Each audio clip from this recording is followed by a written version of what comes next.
అది చాలా బాధాకరం. అక్కడ చాలామంది గిరిజనులు, రాష్ట్ర ప్రభుత్వం అక్కడ ఏం జరగనుంది, 10 నెలలుగా ముఖ్యమంత్రి గారు వాళ్ళని ఒప్పియలేకపోయినారు, కనీసం వాళ్ళతో మాట్లాడలేదు. అలాంటి క్రమంలో వాళ్ళు గ్రామ సభ పెడితే కలెక్టర్ ఎవరు లేకుండా పంపించడం, వాళ్ళందరూ కలెక్టర్ అధికారులు గో బ్యాక్, మేము ఇవ్వము, ఇప్పటికి అనేక సార్లు చెప్పాము అని చెప్పిన తర్వాత కూడా ప్రభుత్వం వైఫల్యంతో సరి అయిన పోలీసు రక్షణ కానీ లేకపోతే అధికారులను మెప్పించడంలో కానీ, అక్కడ ప్రజల్ని మెప్పించడంలో అధికారులు కానీ ముఖ్యమంత్రి గారు వైఫల్యం చెందిరు. అది రేవంత్ రెడ్డి గారికి చాలా సిగ్గు చేటు. మీకు సిగ్గు అనిపించట్లేదా అని నేను ప్రశ్నిస్తూ ఉన్నాను. ఇంతమంది గిరిజనులు, నిన్న మహిళలు వాళ్ళు ప్రెస్ క్లబ్కి వచ్చి మా పార్టీ ఆఫీస్కి వచ్చి మా నాయకుడిని మాకు సాయం చేయండి, మా భర్తలు, మా పిల్లలు, మా కొడుకులు, మనవాళ్ళు అందరూ జైల్లో ఉన్నారు, వాళ్ళని ఇడిపియండి అని చెప్పి మా దగ్గరికి వచ్చినప్పుడు వాళ్ళ బాధ అయితే వర్ణాతీతం. మహిళలను చూడకుండా అర్ధరాత్రి అపరాత్రి పోలీసులు కొంతమంది, ప్రైవేట్ వ్యక్తులు కూడా కొంతమంది తాగి వచ్చి మమ్మల్ని నానా బూతులు తిట్టారు, నానా చిత్రహింసలు పెట్టారు. మా కళ్ళ ముందే మా పిల్లల్ని కొట్టుకుంటా తీసుకుపోయిండు అని అంటే నిజంగా వాళ్ళు బాధలో ఉన్నారు కాబట్టి ఆ విధంగా చెప్పిందని అనుకున్నాం. కానీ ఈరోజు జైల్లో వచ్చి అందరినీ చూసిన తర్వాత చాలా బాధ అనిపించింది, చాలా దుఃఖం అనిపించింది. వాళ్ళ చేతులు కాళ్ళని కూడా కమిలిపోయి ఉన్నాయి, దెబ్బలు తిని నడవలేని పరిస్థితిలో ఉన్నారు. ఇది చాలా దారుణం. రేవంత్ రెడ్డి గారు అధికారంలోకి రావడానికి ఈ రాష్ట్రంలో ఉండే పేదలను, గిరిజనులను పావులుగా వాడుకొని కేసీఆర్ గారు వచ్చిన తర్వాత చేసే సంక్షేమంతో పాటు అదనంగా అన్నీ ఇస్తామని, అందులో అసైన్డ్ భూములు పట్టాలు ఇస్తే అమ్ముకోవడానికి కూడా ఛాన్స్ ఇస్తామన్నారు. కానీ అనేక ఏళ్లుగా వాళ్ళ సొంత పట్టా భూములతో పాటు అక్కడ అసైన్డ్ భూములు కూడా ఉంటే వాటిని దౌర్జన్యంగా వాళ్ళు గుంజుకొని వాళ్ళ సొంత ప్రయోజనాల కోసం అనేక ఏళ్లుగా మా తాతలు, తండ్రులు, మేమందరం వాటినే నమ్ముకొని ఉన్నాం. మరి దాన్ని మమ్మల్ని ఖాళీ చేసి వెళ్ళిపోమంటున్నారు. ఎకరమో అరెకరమో అమ్ముకొని ఇల్లు కట్టుకున్నాం, ఇల్లుకేమిస్తామో చెప్పలేదు. కొంతమందిని ఊళ్ళలో పిలిచి ఎకరానికి 10 లక్షలు అన్నారు. మాకు రోడ్డు మొఖానా ఉన్నాయి, ఒక్కొక్కటి 50-60 లక్షల రూపాయలు పోతుంది, ₹1 కోటి కూడా పోతుంది. అలాగే ఎక్కడో ఉద్యోగం ఇస్తా అన్నారు. మేము పని చేసుకొని కూలీ నాలి చేసుకునే వాళ్ళు నెలకు 20-25 వేలు సంపాదిస్తున్నాం. ఆ ఉద్యోగాలు కూడా ఎక్కడో టెంపరీ ఉద్యోగాలు ఇస్తా అన్నారు, మేము ఒప్పుకోలేదు.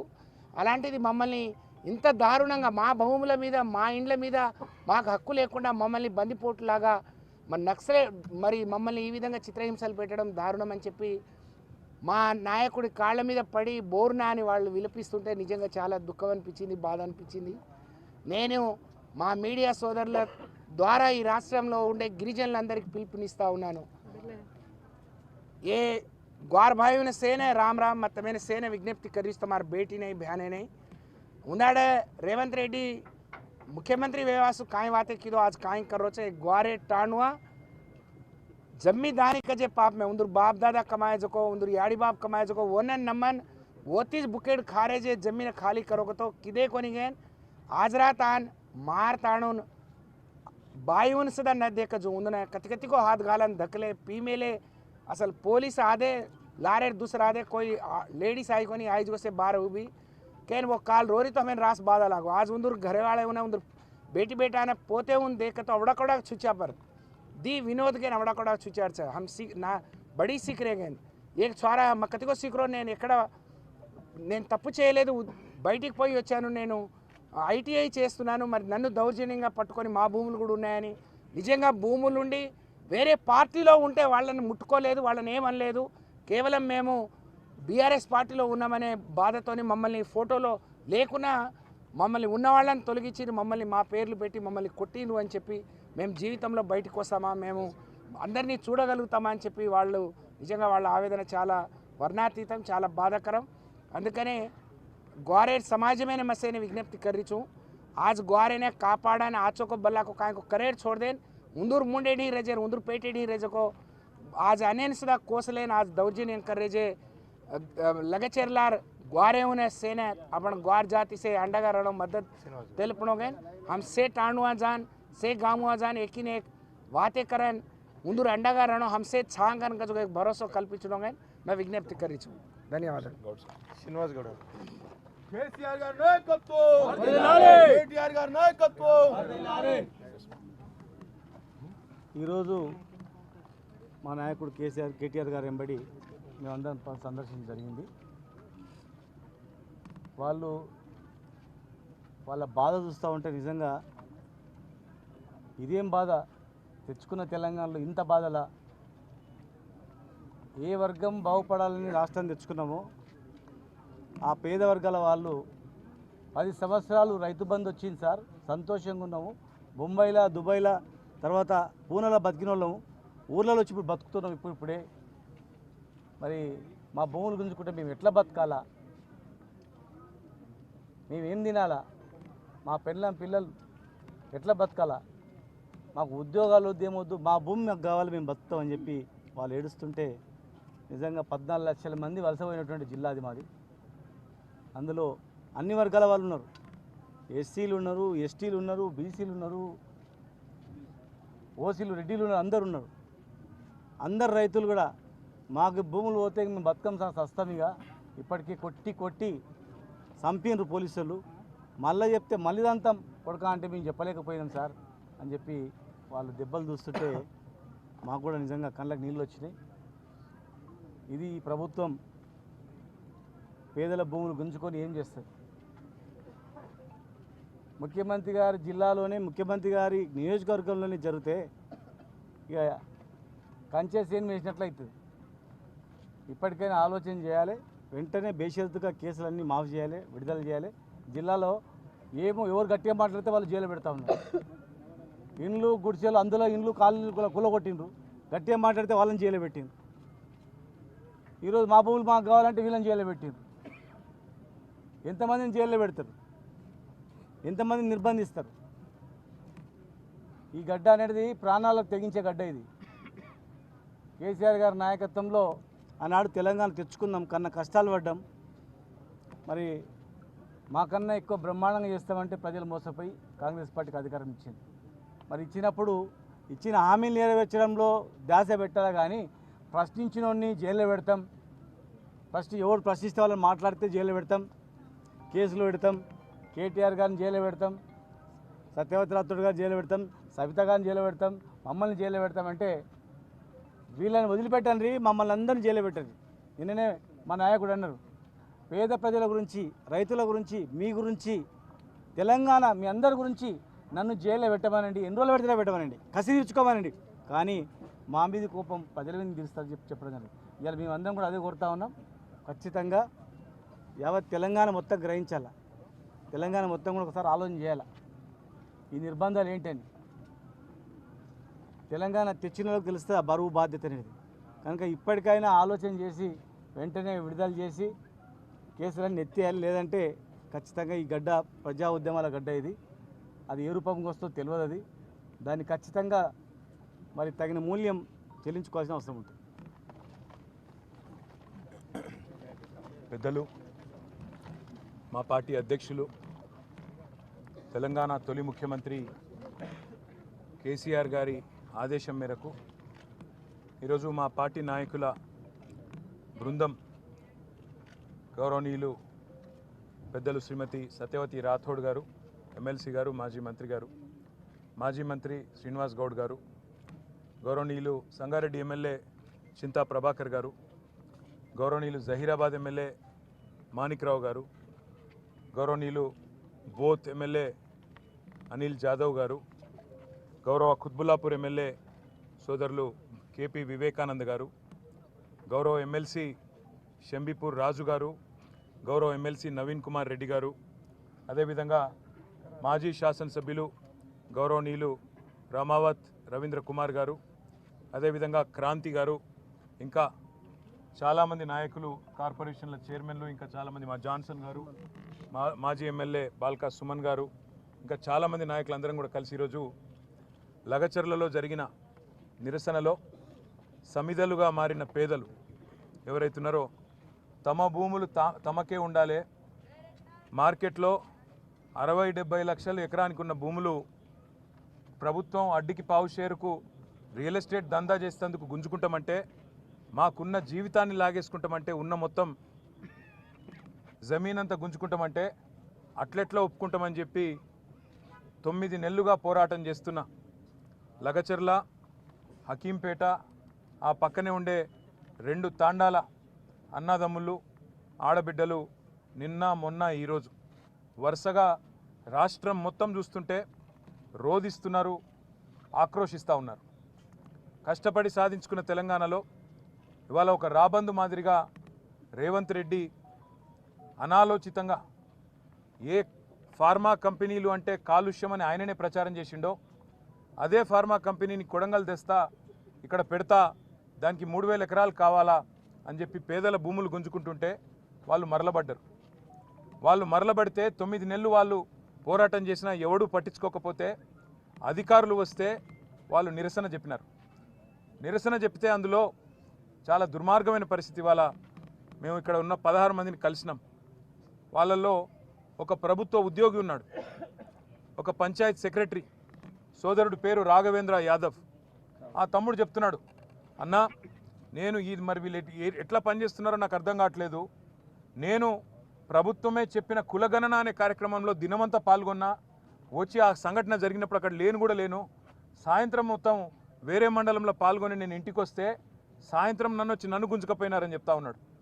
ఇంకొక తమ్ముడు ఇంకా దారుణం. అదైతే అసలు ఆయనకు సంబంధం లేదు, ఆయన ఎక్కడో వనపర్తిలో ఐటీఐ చదువుకుంటున్నాడు. ఆ పిల్లోడు ఒక గిరిజన పిల్లగాడు. ఆయన బస్సు ఎక్కి వనపర్తిలో ఈ సంఘటన జరిగిన తర్వాత మా ఇంటోళ్ళు ఎట్లున్నారో అని చెప్పి సాయంత్రానికి చేరుకున్నాడు. సంఘటన అంతా అయిపోయిన తర్వాత ఆయనను పట్టుకపోయి ఈరోజు జైల్లో తీసుకొచ్చి పెట్టినారు.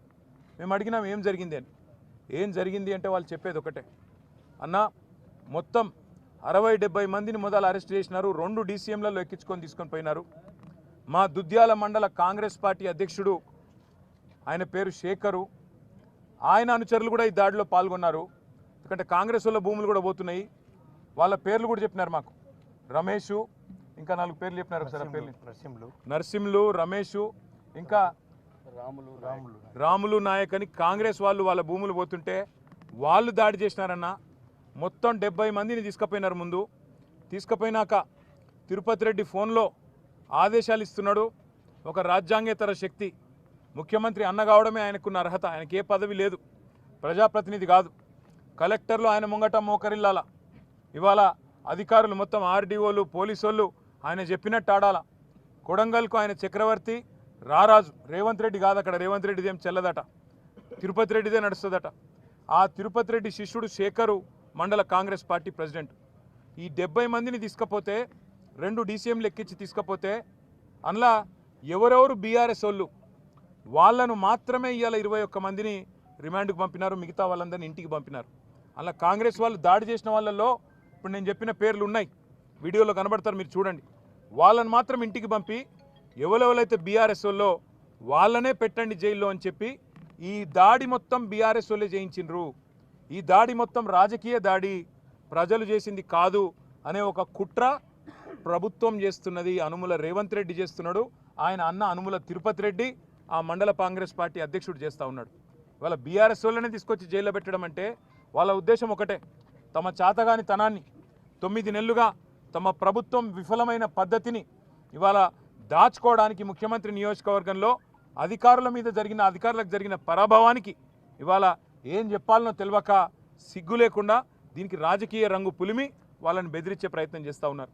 ఇంకా అరాచకం ఏంటంటే 21 మంది మొత్తం SC, ST, BC రైతులు. ఒక ఆయన విష్ణువర్ధన్ రెడ్డి అని ఆయన కూడా ఉన్నాడు, ఆయన కూడా పాపం ఇంట్లో ఉన్నాడు.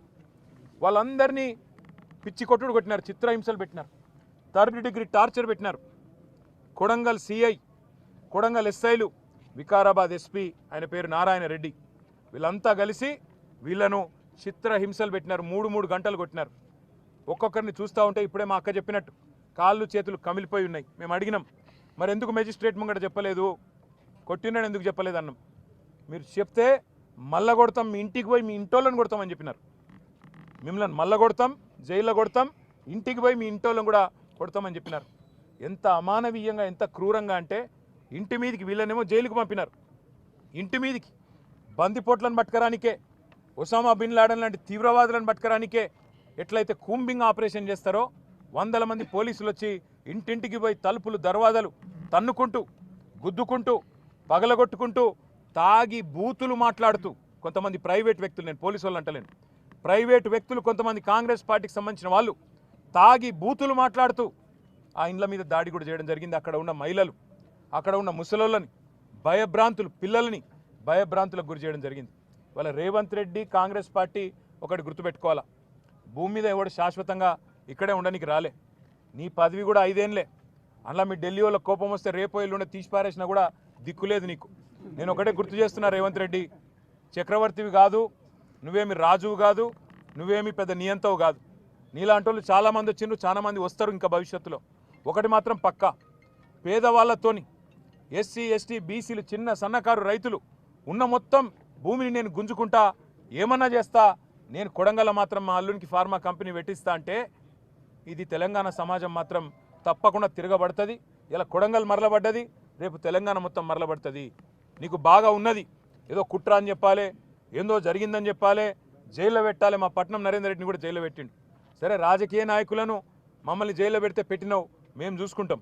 ఎందుకంటే నిన్ను ఏం చేయాలో రేపు మేము అధికారంలోకి వచ్చినాక మాకు కూడా తెలుసు, మేమేం వదిలిపెట్టాం. కానీ ఒకటి మాత్రం పక్కా, ఇవాళ ఈ 21 మందిని ఎవరినైతే నువ్వు జైల్లో పెట్టినావో వాళ్ళ కుటుంబాలు, వాళ్ళ ఉసురు నీకు నీ పార్టీకి తప్పకుండా తాకుతుంది. ఏ పేద ప్రజల ఓట్లతోనైతే కొడంగల్లో గెలిచినవో, ఏ పేద ప్రజలకైతే 420 హామీలు ఇచ్చి 6 గ్యారంటీలు 100 రోజులని నమ్మబలికి అఫిడవిట్లలో సంతకం పెట్టి గెలిచినవో, ఇలా వాళ్ళ ఉసురు పోసుకుంటున్నావు చూడు, తప్పకుండా వాళ్ళ ఉసురు నీకు తాకుతుంది. నేను ఒకటే మాట చెప్తా ఉన్నా, ఆ కుటుంబాలన్నిటికి కూడా మీకు మొత్తంగా బీఆర్ఎస్ అండగా ఉంటుంది. తప్పకుండా 21 కుటుంబాలను మిమ్మల్ని బయటికి తీసుకొచ్చేదాకా బెయిల్ మీద న్యాయ పోరాటం మేమే చేస్తాం. రాఘవేంద్ర యాదవ్ అనే తమ్ముడికి నేను చెప్పిన, తమ్ముడు నా ఉద్యోగం ఏమవుతుంది అన్నా అని అడిగిండు. నీ ఉద్యోగం ఏం కాదు, రేవంత్ రెడ్డి మెడలు వంచైనా సరే నీ ఉద్యోగం అవసరమైతే సుప్రీంకోర్టు దాకా కొట్లాడతాం, నీ ఉద్యోగం పోనీయం తమ్ముడు అని చెప్పిన. అట్లాగే మిగతా తమ్ముళ్ళు కూడా ఎవరైతే భయపడుతున్నారో, ఇవాళ తిరుపతి రెడ్డి దౌర్జన్యాలకు, పోలీసు వాళ్ళ దురాగతాలకు భయపడుతున్నారో వాళ్ళకు నేను విజ్ఞప్తి చేస్తా ఉన్నా, మిమ్మల్ని ఇంతకంటే పీకేదేం లేదు. ఇప్పటికే కేసులు పెట్టిండ్రు, అటెంప్ట్ మర్డర్ కేసు పెట్టిండ్రు, ఇక జైలు అనేది తెచ్చి పెట్టిండ్రు. ఇంతకంటే మీకేం పీకేదేం లేదు, ఇంకా ఉరి శిక్ష వేసేదైతే లేదు. ఆడ జరిగిన దాన్ని ఏదో దానికి మసిపూసి మారేడికాయ చేసి పెద్దగా చేసే ప్రయత్నం చేసి తన అసమర్థతను, తన చేతగాంతనాన్ని, తన చేవలేనితనాన్ని ఇవాళ రేవంత్ రెడ్డి కప్పిపుచ్చుకునే ప్రయత్నం చేస్తూ ఉన్నాడు. ధైర్యంగా ఉండండి, ప్రజాస్వామ్యబద్ధంగా కొట్లాడదాం. 60-70 లక్షల ఎకరం విలువ చేసే భూమిని 10 లక్షలకి అడ్డికి పావుషేరు గుంజుకుంటానంటే తప్పకుండా మీకు అండగా మేముంటాం. న్యాయస్థానాల్లో కూడా మీకు అండగా మేము నిలబడతాం. ఎవ్వరు కూడా బెదిరించినా, ఎందుకంటే వాళ్ళు భయపడుతున్నారు, బయటికి వచ్చినాక బెదిరిస్తారన్నా, మళ్ళీ కేసులు పెడతారన్నా, మళ్ళీ జైలుకు పంపుతారన్నా, మేము సంతకాలు పెట్టాల్సి వస్తుందేమో అన్నా అని చెప్పి వాళ్ళు భయపడతా ఉన్నారు. వాళ్ళకి మేము అదే చెప్తా ఉన్నాం. బయట ఉండే ఇక్కడ సంగారెడ్డిలో కూడా మొన్న న్యాల్కల్లో ఇక్కడ కూడా మొన్న ఆందోళన జరిగింది. రేవంత్ రెడ్డి అనాలోచిత నిర్ణయాల వల్ల ఫార్మా సిటీ అని కేసీఆర్ పెడితే హైదరాబాద్ దగ్గర 14,000 ఎకరాలు సేకరిస్తే అది వద్దు, రద్దు, అక్కడ రియల్ ఎస్టేట్ దందా చేస్తా, మా అన్నగాన్లకు అక్కడ మా తమ్ముళ్లకు నేను భూముల సమర్పణ చేస్తా, ఫార్మా విలేజ్ల పేరిట ఇక్కడ సంగారెడ్డి జిల్లా న్యాల్కల్లో, అక్కడ కొడంగల్లో, ఇంకా అట్లనే మిగతా తెలంగాణలో కూడా ఒక 20 ఫార్మా విలేజ్లు పెడతా అని చెప్పి ఏదైతే ఇవాళ రేవంత్ రెడ్డి కొన్ని వికృతమైన అనాలోచితమైన ఆలోచనలు చేస్తూ ఉన్నాడో, ఈ విషయంలో సంగారెడ్డి రైతులైనా సరే, న్యాల్కల్ రైతులైనా సరే, కొడంగల్ రైతులైనా సరే ధైర్యంగా ఉండండి. మీకు బీఆర్ఎస్ ఉన్నది, మీకు కేసీఆర్ ఉన్నాడు, మర్చిపోవద్దని చెప్పి నేను విజ్ఞప్తి చేస్తా ఉన్నా. మీకు ప్రజాస్వామికంగా రావాల్సింది, న్యాయంగా రావాల్సింది ఇప్పించేదాకా మేము మీకు అండగా నిలబడతాం. వీళ్ళు ఎన్ని అక్రమ కేసులు పెట్టినా, ఎన్ని అక్రమ నిర్బంధాలు చేసే ప్రయత్నం చేసినా తప్పకుండా అవి మేము ఎదుర్కొంటాం. ఇవాళ సంగారెడ్డి కేంద్ర జైల్లో ఇవాళ వాళ్ళందరినీ కలిసిన తర్వాత మాకు అనిపించింది ఒకటే, తప్పకుండా ఈ ప్రభుత్వం పేదవాడి ఉసురు తాకి, పేదవాడి కన్నీళ్లలోనే ఇవాళ గిరిజన బిడ్డలు కన్నీళ్లు పెడతా ఉంటే అన్నా మమ్మల్ని కొట్టినారు చూడు అంటే వాళ్ళు నిజంగా కూడా ఒక్కొక్కరు ఇప్పుడే అనిల్ జాదవ్ చెప్పినట్టు 30-40 కిలోలు కూడా లేని పిల్లలు, వాళ్ళు పాపం మాల్ న్యూట్రిషన్తో బాధపడే పిల్లలు, బట్టలు కూడా చక్కగా లేవు, వాళ్ళు కలెక్టర్ను కొట్టినరు, అటెంప్ట్ మర్డర్ అని పెట్టడానికి నీకు మనసెట్లా ఒప్పింది రేవంత్ రెడ్డి అని నేను అడుగుతా ఉన్నా. చేతనైతే మాతోని కొట్లాడు, చేతైతే రాజకీయ నాయకులుగా మాతోని తలపడు, అంతేగాని పేదలకు ఈ రకమైన కష్టం కలిగించవద్దు. బేషరతుగా ఇక్కడైనా సిగ్గు తెచ్చుకొని ఈ కేసులన్నీ వెంటనే రద్దు చేయాలి, వాళ్ళని వెంటనే విడుదల చేయాలని చెప్పి మేము డిమాండ్ చేస్తూ ఉన్నాం. దాంతోపాటు ఇంకా రాష్ట్ర వ్యాప్తంగా ఫార్మా విలేజ్ల పేరిట సంగారెడ్డిలో కావచ్చు, ఇంకొకడ కావచ్చు, ఏదైతే ఇవాళ పేదల నోళ్లు కొట్టే ప్రయత్నం జరుగుతుందో తప్పకుండా అక్కడ కూడా బీఆర్ఎస్ పార్టీ పేదలకు అండగా ఉంటుంది, రైతులకు అండగా ఉంటుంది అనే మాట కూడా మీకు చెప్తూ, ఆ కుటుంబాలన్నిటికి కూడా మేము బయట కూడా మా అక్క కూడా ఇప్పుడే చెప్పింది, ఒక ప్రెగ్నెంట్ అమ్మాయి ఉంది అందులో జ్యోతి అని, రేపు సత్యవతి రాథోడ్ గారు స్వయంగా ఆ అమ్మాయిని హాస్పిటల్ కూడా తీసుకొని పోతా ఉన్నారు. ఇది బీఆర్ఎస్ పార్టీ యొక్క మానవత్వం. ఇవాళ బీఆర్ఎస్ అనే పార్టీ ఈ రాష్ట్రంలోని పేద వర్గాలందరికీ అన్ని రకాలుగా అండగా ఉంటుంది. ఏ కష్టం వచ్చినా మేము ఉంటామనే మాట మళ్ళొక్కసారి చెప్తూ మరి మీకు కూడా మీడియా మిత్రులకు గత 2 రోజులుగా ఈ సంఘటన అన్నింటిని కూడా కవర్ చేస్తున్నందుకు మీకు కూడా ప్రత్యేకంగా ధన్యవాదాలు, నమస్కారాలు. జై తెలంగాణ. జై